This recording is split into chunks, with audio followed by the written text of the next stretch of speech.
Early in December 1980, an unknown young man traveled to New York City to kill the most famous pop singer in the world.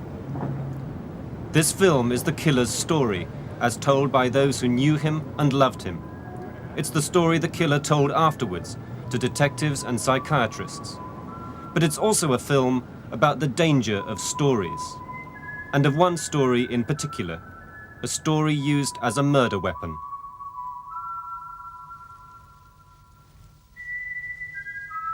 In 1980, a vital key to the killing of John Lennon proved to be a simple story prompted by a favorite old song.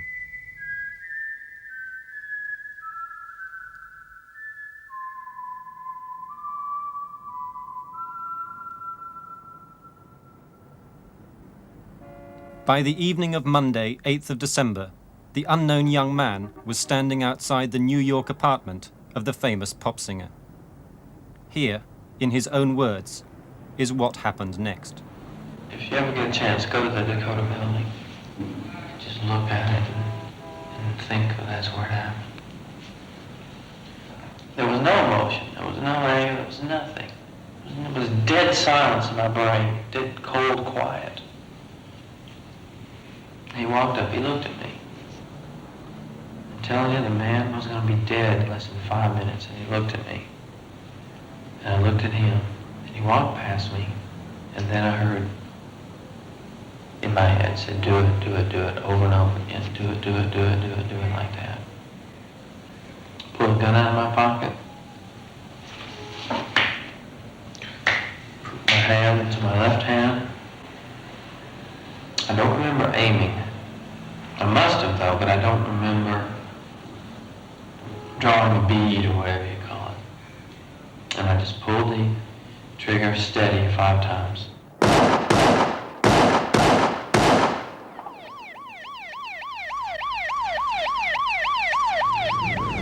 Yo!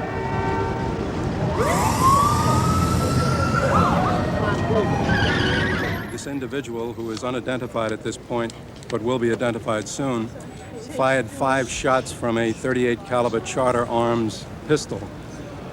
Mr. Lennon was struck several times. We're not positive at this time as to how many times he was struck. He's dead, he's coming back. It appears at this time that the individual is from out of town, possibly Hawaii. That's the way it looks at the moment. Was he a screwball? What's his at the time? Hey, this looks familiar. Does it? Mr. Chapman, is that you in there? The unknown young man, 3 hours after he killed John Lennon.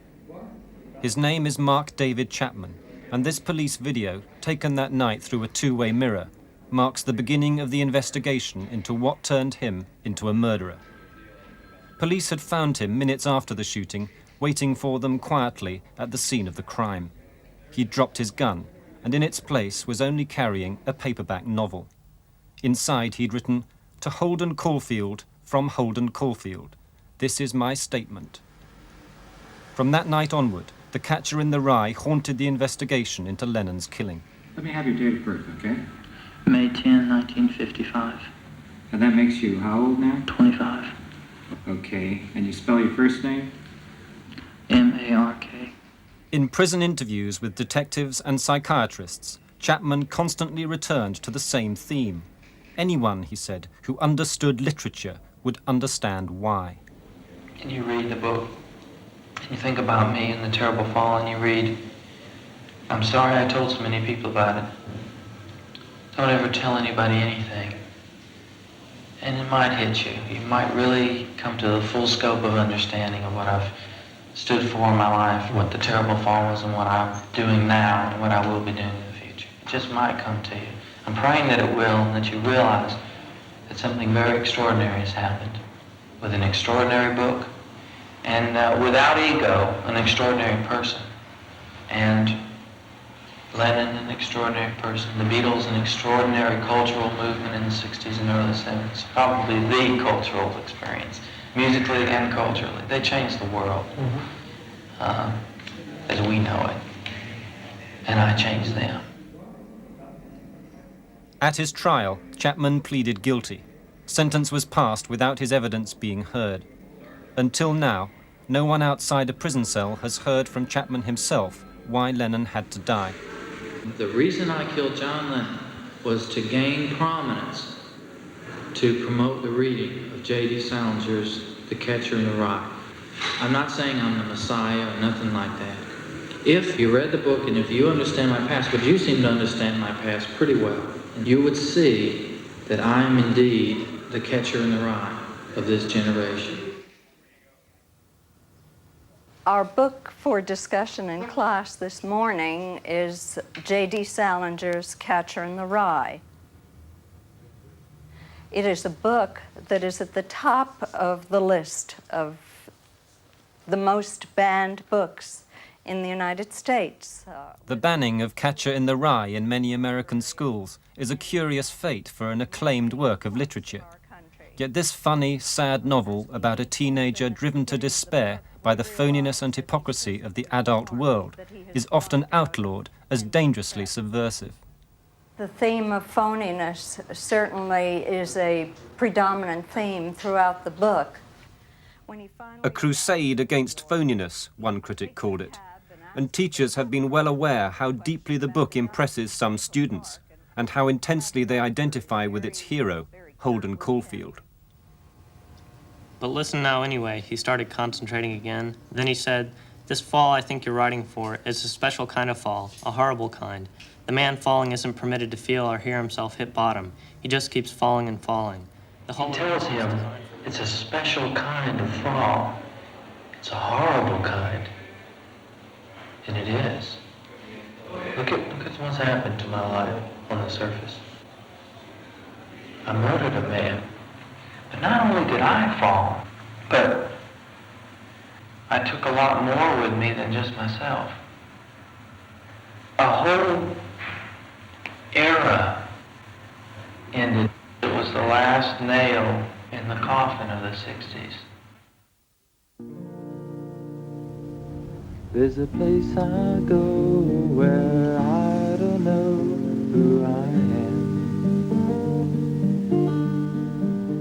This is a recording Mark Chapman made of one of his own songs, written in the late 60s. It doesn't matter who you are. Mark was a Southern boy, born in Texas, but raised here in this quiet, respectable suburb of Decatur, near Atlanta in Georgia. Later, he'd speak of an unhappy childhood spent in this house with a father he called cold and unresponsive. But his mother, questioned after the killing, has said she noticed nothing wrong in those early days. At first, he'd done well at school and everything seemed normal. When trouble came, rather than anything wrong with Mark himself, it had seemed more like a sign of the changing times.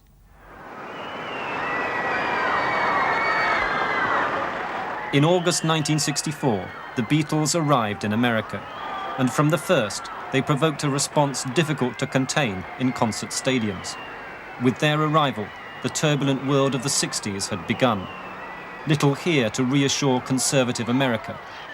And in 1966, Lennon's remarks about the Beatles and Jesus scratched a raw nerve.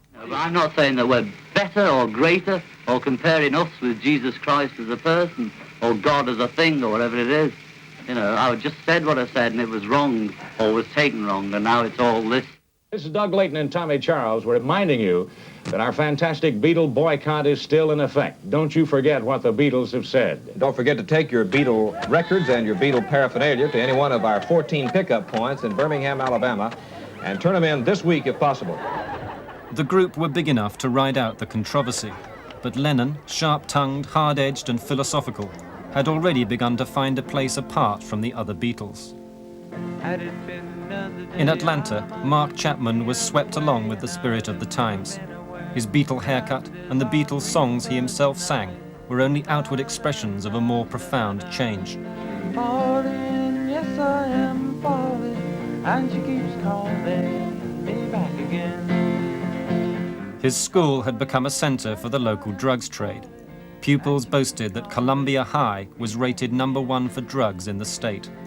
And as Mark slipped into the drug culture, he became known as a garbage head, someone who'd take almost anything. In the family, he became rebellious and hostile. When he was 15, he ran away from home. On another occasion, after taking LSD, he spent the night in police custody. He was at his lowest point when suddenly he heard the beat of another drum. Yes, I am falling, and she's calling me back again. You know, all across the country, there's a real Jesus revolution going on. He is the ultimate eternal trip. And we want you to go out and share everywhere that you go what Jesus Christ has done. In 1971, this service in a local church, conducted by the Californian preacher Arthur Blessitt, was one of several religious experiences which suddenly brought Mark Chapman to Christ. Many of you just made a real commitment of your life to Jesus Christ. And at his place, when someone turns unto Jesus, we have them share their testimony. And many are loaded on drugs or have drugs in their possession. So we go into the restroom and we have a toilet service and we read a passage of Scripture and we say a word of prayer. And then we drop the drugs in the john. And just as we start to mash the handle down, we sing a little song that says, down, down, down, down, all my dope is gone. We flush her down. Remember, Jesus Christ is life's greatest trip. I had an encounter with Jesus Christ, and he came into my life. I was just nothing but a dope head, and I asked Christ to come into my life. And he came.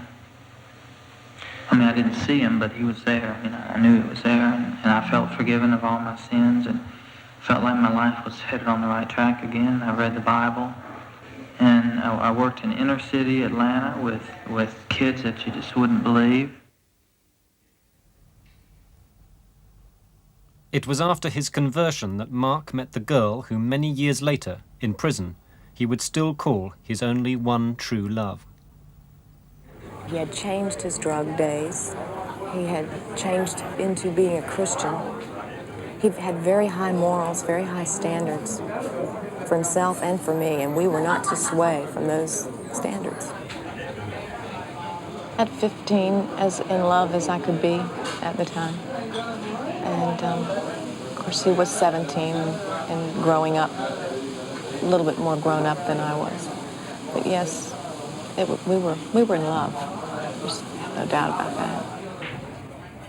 He had his own ways of thinking about things. That's the only way I can describe it. He had his own way of how he felt about things, about real things. And that's the way we had to be with each other. It was very honest and open. He had there was no place in our relationship for anything that was phony. No lies, no games. It was me in the end that said goodbye, and it was very hard for Mark. He didn't go on. He didn't say, okay, you know, so that didn't work. Now I need to pick myself back up and maybe spend some time with myself, and like all of us do when a relationship comes to an end. And we learn from it, and we go on. That didn't happen with Mark. Talking to you has, you know, brought a lot of things back for me. And I remember quite clearly finding out and how shocked. It wouldn't register for the longest time. And now it's like, I feel totally helpless almost, you know, what could I do? Everyone, I can't even tell. I can't tell friends because they would hate me. I had nothing to do with it, but there's very few people, you know, that I would even tell about this.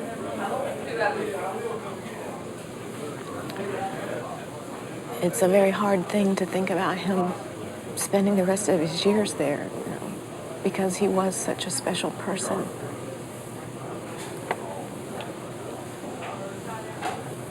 Such a kind and gentle, very gentle person. I'm not undermining in any way what he did. And for a long, long time, and still, you know, my sympathies for Yoko and all of the people that loved Lennon so much. You know, that is so strong in me. But I also try to separate that, as I said, separate the Mark that I knew from what really happened. And it wasn't Mark. It just wasn't. He just wasn't, he couldn't have been in his right mind when he did it. There's just no way.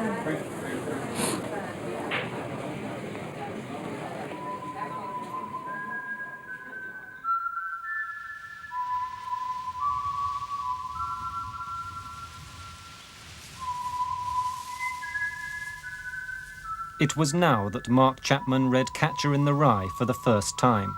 He was 16, the same age as the book's hero, Holden Caulfield. And like Holden, who fears the loss of the innocent world of childhood, Mark now began to spend more of his time with children. This is his application form to become a camp leader at the YMCA in Decatur, where he worked with Vince Smith. I knew Mark Chapman quite well. He served as assistant director when I was director at Camp Coda.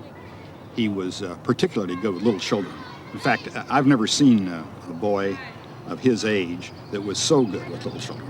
He was like a Pied Piper. They'd follow him around. He struck me as just a fine young boy. I didn't see a fault in Mark.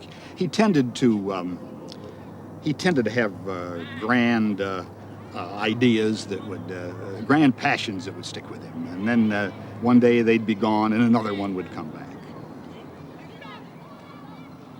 I felt that the Catcher in the Rye business was one of Mark's passions, but I didn't see anything, and I'm familiar with the book, I didn't see anything in there that made me think that was going to be a more serious passion in another book. In fact, I figured that next week he'd have another book that he'd be trying to get everybody to read.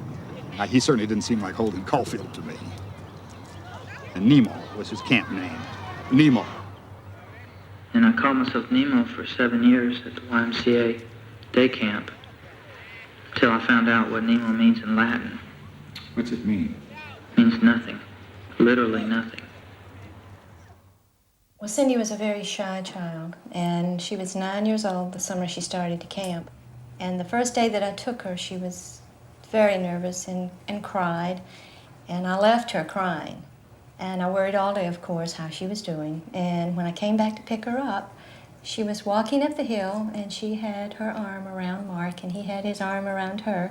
And there was this big smile on her face, and I knew that she had found a friend.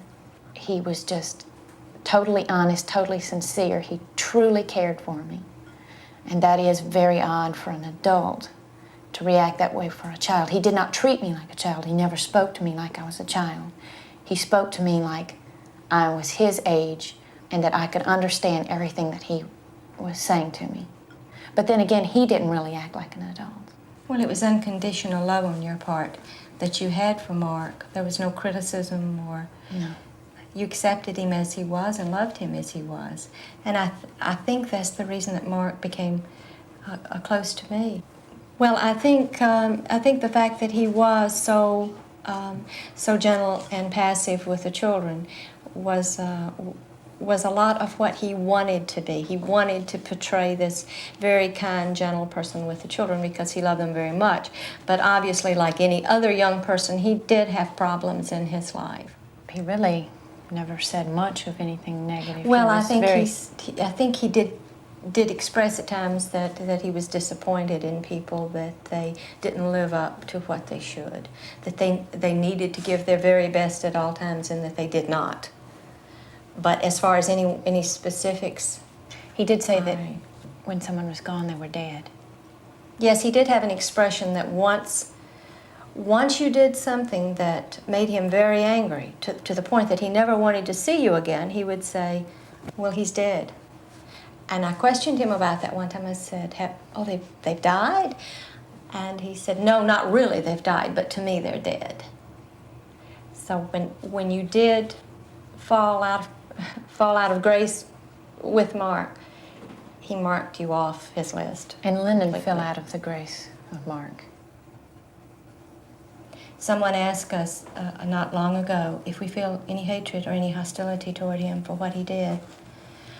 Although we were appalled at his crime, no one can condone murder, can they? We were shocked and we were horrified.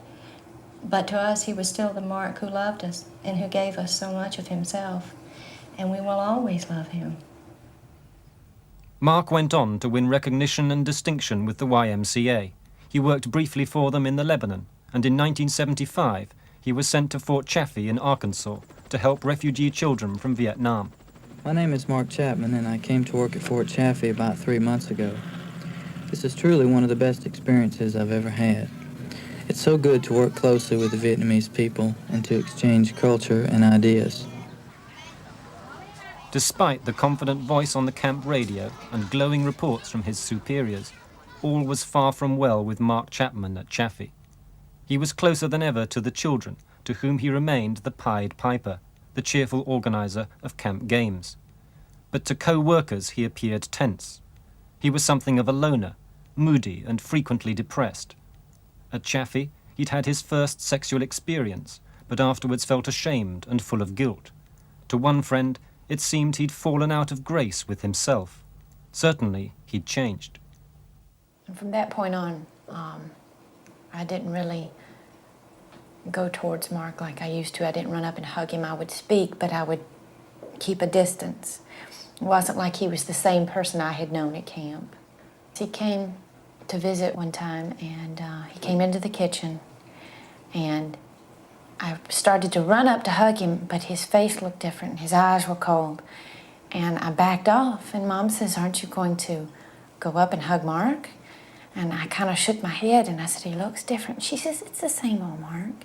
But it wasn't the same old Mark. He had shark eyes, and he had no feeling in his face. He looked very cold and very unhappy, and he scared me. Something was going wrong with the Pied Piper, something he couldn't control. And now he looked for a way of escape.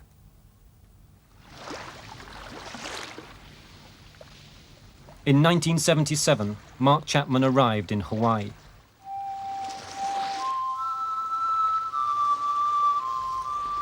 In the past year, he'd walked out of the YMCA, failed at college, and broken off an engagement. Now, he'd come to paradise.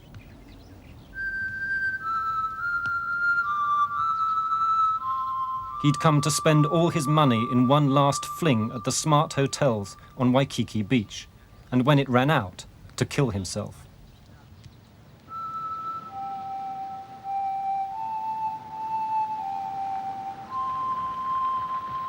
On June 20th, he drove his car to the remote north of the island. Then, connecting a hose to the exhaust, he tried to asphyxiate himself. The suicide bid ended when a fisherman knocked at the car window. "I think of myself," Chapman told doctors in the hospital afterwards, "as a boxer in the 27th round, my face all bloody and bruised." To escape his depression, he'd come to Hawaii to kill himself. Next time, 3 years later, he'd strike out at someone else.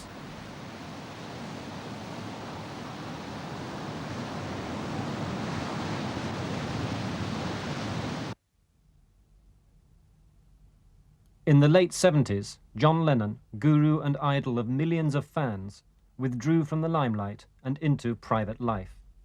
For 5 years, he gave no interviews and made no records. He disappeared from the public stage.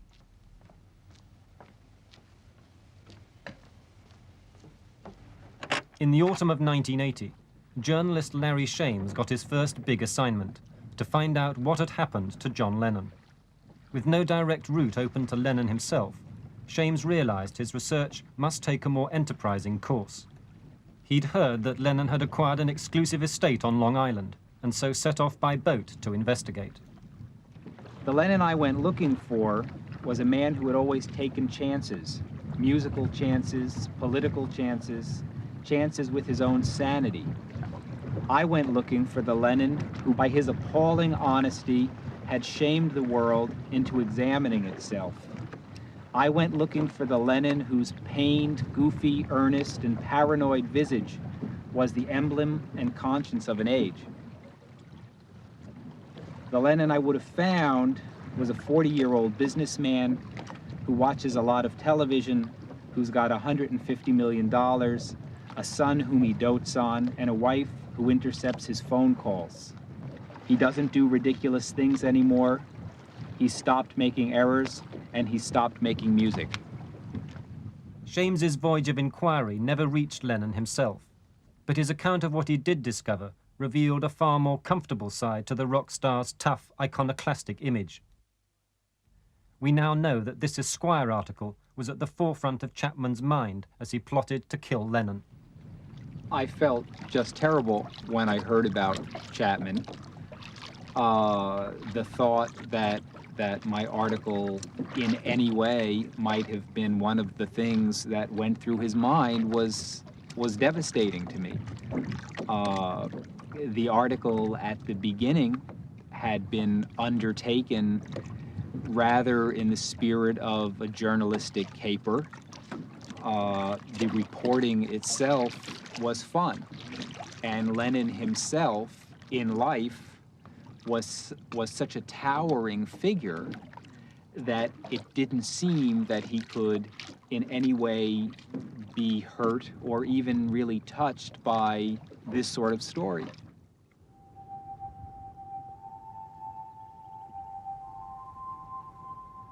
In Hawaii, Mark Chapman's own story seemed headed for calmer waters. He'd seen the failure of his suicide attempt as a message from God that he should make a new life for himself. At first, he'd settled here at Kailua. He'd come to Castle Hospital for treatment after the suicide bid, but stayed on to become a popular and useful employee. To nurse Judy Harvey, whom he dated, Mark seemed cheerful, outgoing, and untroubled by past problems. Others weren't so sure. On the surface, I think most people would say that Mark was getting along fine, that he was well-balanced, that the past episode in his life when he tried to take his life was over, and that he was doing well. But there were certain little glimpses you would get of Mark occasionally that would let you know that things weren't all just right. When he was down, he was quiet, he was sullen, he really didn't want to talk too much. I didn't see Mark vent any of his anger or unhappiness in any violent way, but I would describe it as being sullen, and he would sulk. It seemed to be he would just not want to talk. You could always read Mark's moods like a book.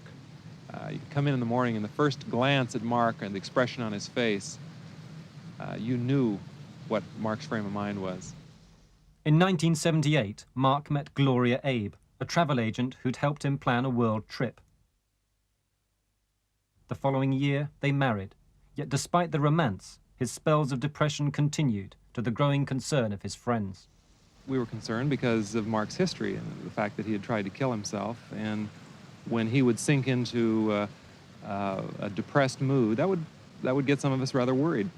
And granted, all of us have ups and downs, but with Mark, the ups seemed to be a little higher and the downs seemed to be a little lower, and with his history, we were concerned. These were markings and signs of a very troubled young man, capable, we thought, of inflicting damage to himself. As I mentioned to you before, when we heard that he shot John Lennon, it didn't particularly surprise us that he was capable of violence. We just didn't think he would direct the violence at someone else. Throughout 1980, the cycle of depression became worse. Think about it. Hawaii, beautiful place to live. Weather's perfect. Then it would be ideal. It would be like the Garden of Eden. But I was getting depressed again. And I was just sick and tired of everything. Things I thought were going to be so good, and they turned out the exact opposite. Autumn 1980.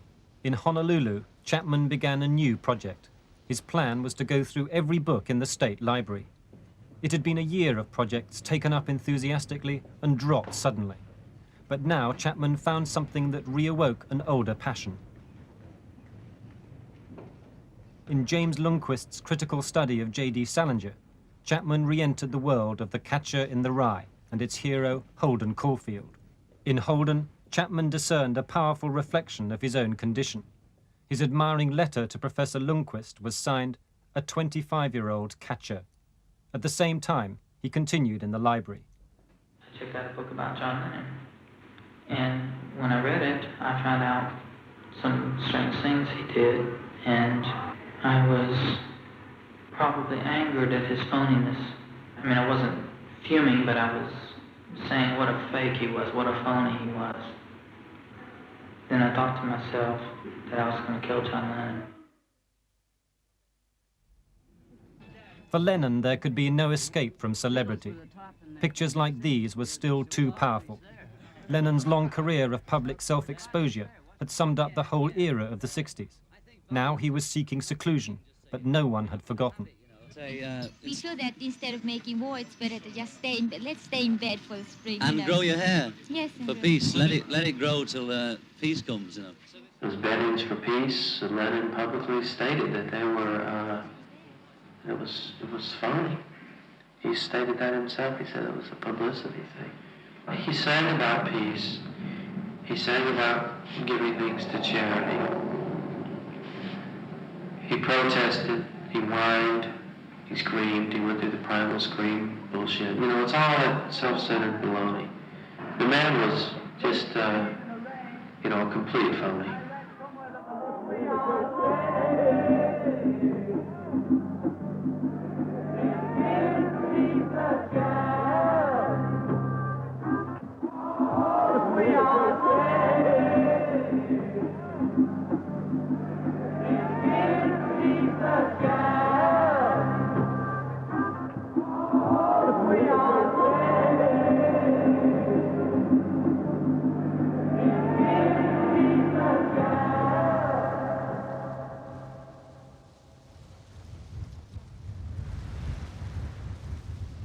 If a body meet a body, come in through the rye, the first words of Robbie Burns' famous song. But in the novel, The Catcher in the Rye, the hero, Holden Caulfield, is spellbound by a young child singing, "If a body catch a body, come in through the rye." From this small difference, Holden derives his philosophy, his disgust of the phoniness of adults, his love of the innocence of children, and why he himself should become the catcher in the rye. Holden sees himself standing on the edge of a cliff and stopping children from accidentally falling over. The cliff is symbolic, or rather, the falling of a child is symbolic of the transference from adolescence to adulthood. When a child falls off the cliff, he becomes an adult. 9 times out of 10, he becomes a phony. Holden doesn't want to see that. He wants to see the whole world full of nothing but children, non-phonies. And he wants to catch them and keep them. But you see, what happens to Holden is he does fall off the cliff. He does fall. And that's what's happened to me. I will never hit bottom. Never. I'll just keep falling and falling and falling. I fell off the cliff, but I never did become an adult. On October 23rd, Mark Chapman signed his timesheet John Lennon and quit work for the last time.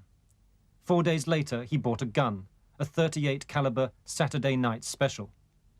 Now at their apartment in Honolulu, while his wife worked, Chapman stayed at home listening to Beatles tapes and drawing up his plan.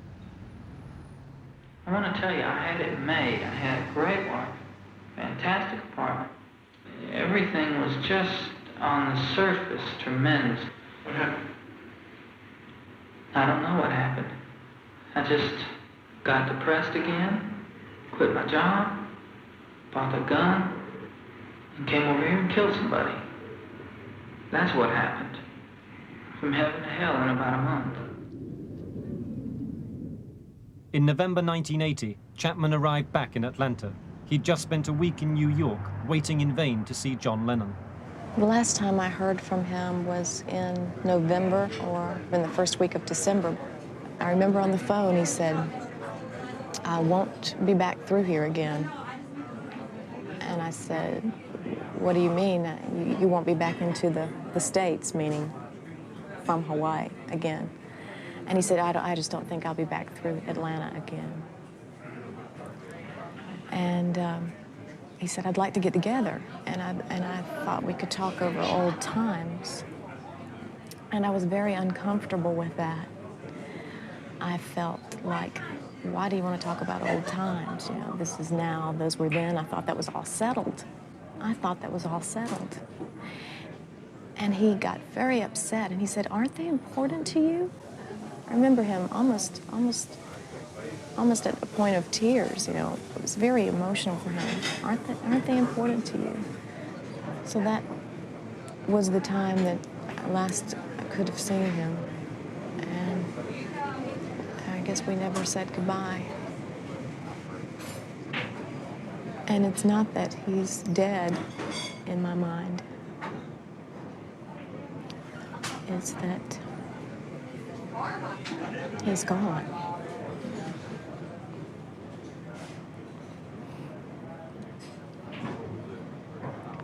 I guess he was gone a long time ago, and I just didn't know it.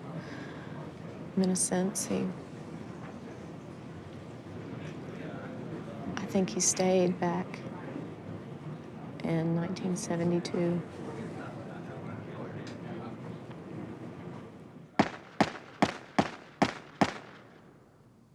Chapman had also come to Atlanta for bullets and for target practice in the nearby woods, where 5 years before, Verlin Florence had been his shooting instructor.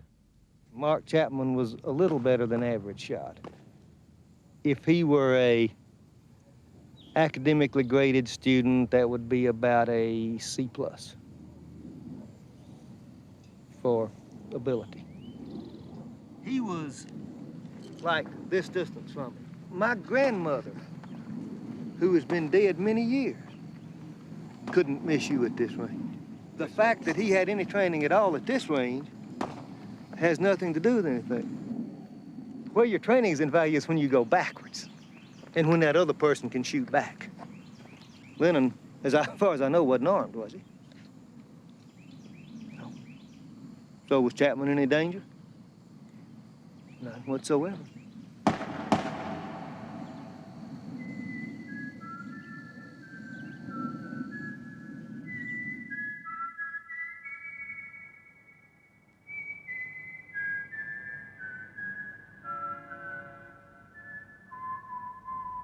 On Saturday, December the 6th, 1980, Mark Chapman returned to New York City.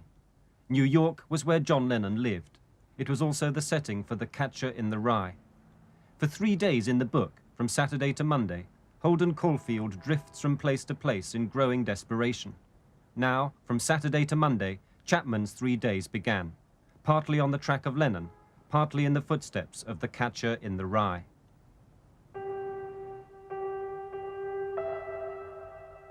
In the book, Holden annoyed impatient taxi drivers with the question, where do the ducks in Central Park go in winter? Chapman now went to Central Park to ask the same question.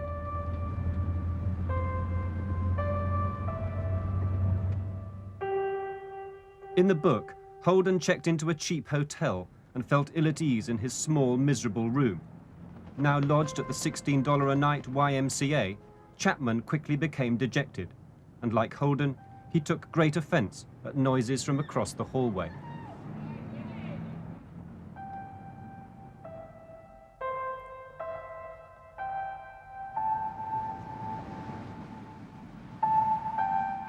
When the book was published in 1951, one critic wrote, "The character of Holden Caulfield is hardly the model parents would want for their children.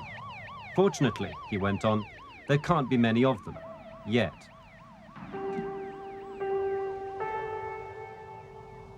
On his last night, Chapman had a prostitute sent up to his room. In this, too, he was following the book. And, as with Holden before him, there was no sex. He'd paid the woman twice the normal rate before sending her away. These coincidences Chapman would later describe as accidental, signs, he claimed, that destiny was at work. The story of Catcher in the Rye ends back in Central Park by the carousel. Here, as he watches his little sister go round and round, the tired and confused young hero of the novel finds a kind of grace at last, and relief from the mental turmoil that's haunted him throughout the book. But for Chapman, watching the carousel that final weekend, there would be no grace. For him, there'd be one more chapter. Do you think Holden's a real nice kind of a guy and everything? He wouldn't hurt a flea? Well, he wouldn't, at least up to the point in the book. I think Holden was capable of killing someone. While Chapman sat by the carousel, a few hundred yards away in the Dakota building, John Lennon and Yoko Ono were at home, unaware they were spending their last weekend together. Within the past few weeks, Lennon had suddenly re-emerged on the public stage. There was a new record in the shops and long interviews in the press. Chapman would later say that these interviews had summed up Lennon's whole life. And in the lyrics on the new album, Chapman found a confirmation that Lennon had recognized his destiny and that their two paths would now converge.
People say I'm crazy, doing what I'm doing.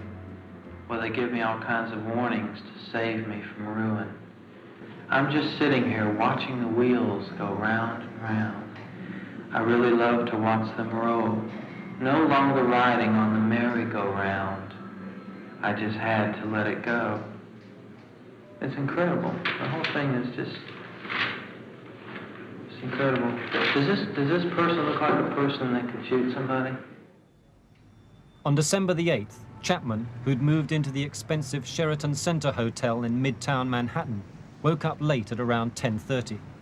He dressed warmly, and on his table he made a display of his possessions, his Bible, his passport, and a still of his favorite film. I just got up and laid out the things and went down and bought The Catcher in the Rye. And I went outside on the street and I wrote, "To Holden Caulfield, from Holden Caulfield." And I wrote, "This is my statement." And I just knew that I'd never return. That's the way destiny works. You don't always question it, you just do it. And I kept saying, just go back to the hotel, pack your bags and go home now, you know. Don't do it. Go back to your hotel. Get the doorman to get you a cab right now. Do it now, you know. But I didn't do it. I stayed. It was like a movie. It was like I was in a movie. I got a gun. I got hollow point bullets. I thought he would just drop right in front of me and that was it. Well, he was about 25 feet away, but I thought he was just going to fall down, like in the movies. Fall down dead. The guy had 4 holes in him. Big hunks came out of him. They had to. The hollow point is a 38 caliber. My God, it's enough to knock a man on his feet. I don't know why I chose him exactly, but I was just fed up with the world, and I thought if I murdered this guy, then it would be all over for me. And then that would kind of be a solution in a way to everything. It would kind of, the self-destruction would be a blessing. If you knew what Holden went through, and if you knew that Holden wanted to die really, then you'd understand. And Holden had kept it in for so long, and yet he understood what he was doing. He understood that it was against phoniness. And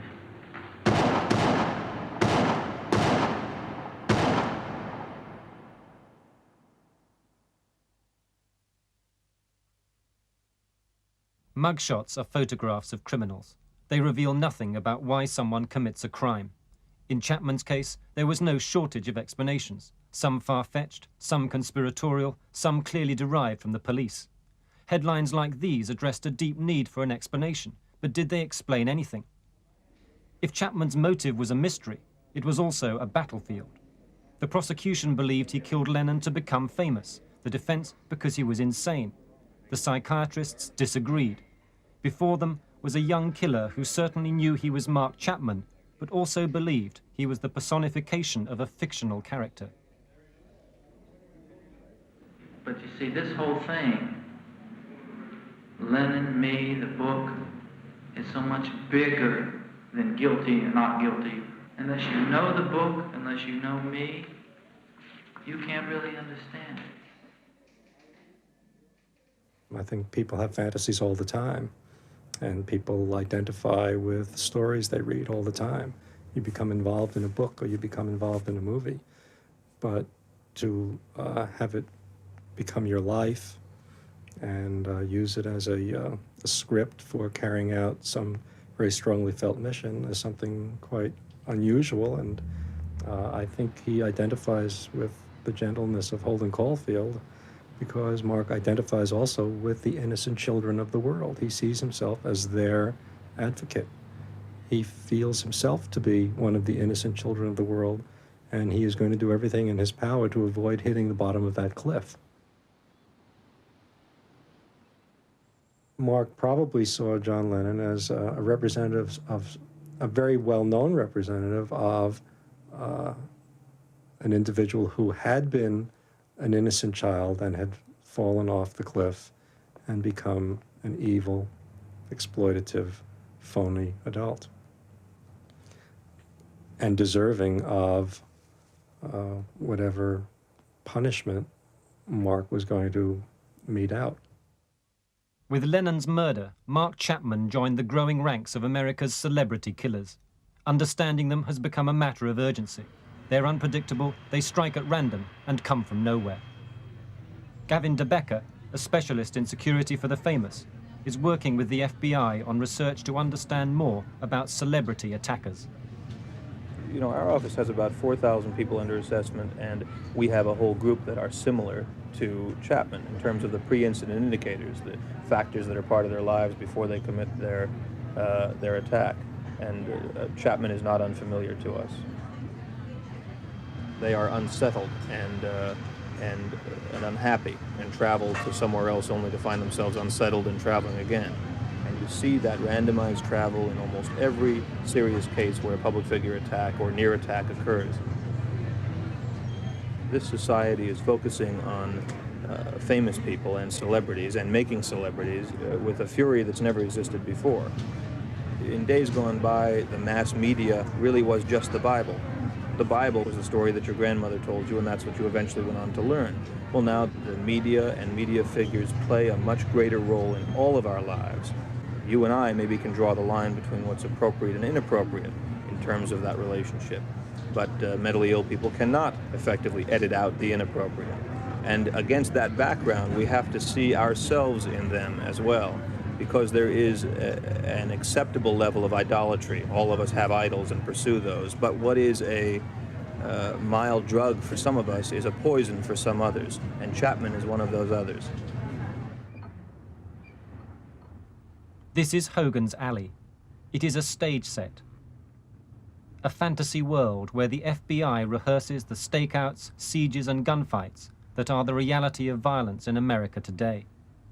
But the rise of the so-called media criminals has meant concentrating on new targets. Dr. Park Dietz is a forensic psychiatrist who, for the past 5 years, has been studying the relationship between the public and celebrities for the National Institute of Justice.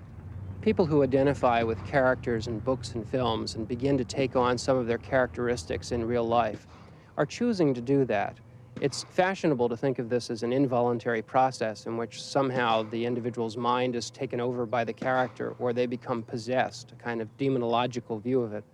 But in fact, they're choosing to go to that film. They're choosing that character for identification. And it is a normal process of development to choose particular features from role models, to choose what we want to be from among the various options available to us.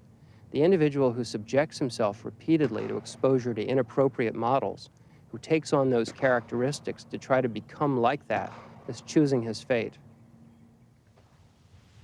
The role of the artist is to invent fantasy worlds. People may choose to enter them temporarily, enjoy them, and leave and exit to reality. But for a large segment of our population, the fantasy world becomes reality, and there are those who live within that fantasy.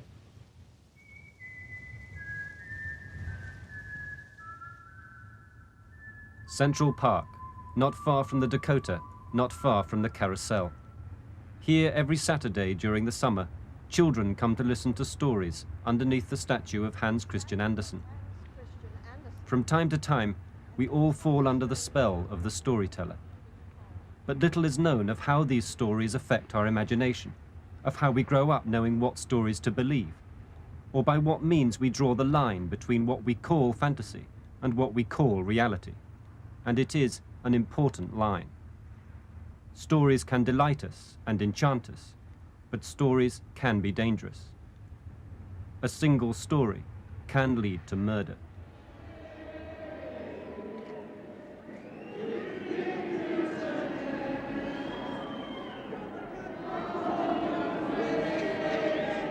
December 1980.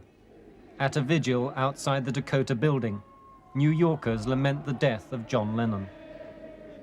Amongst the crowd, another young man with a gun in his pocket.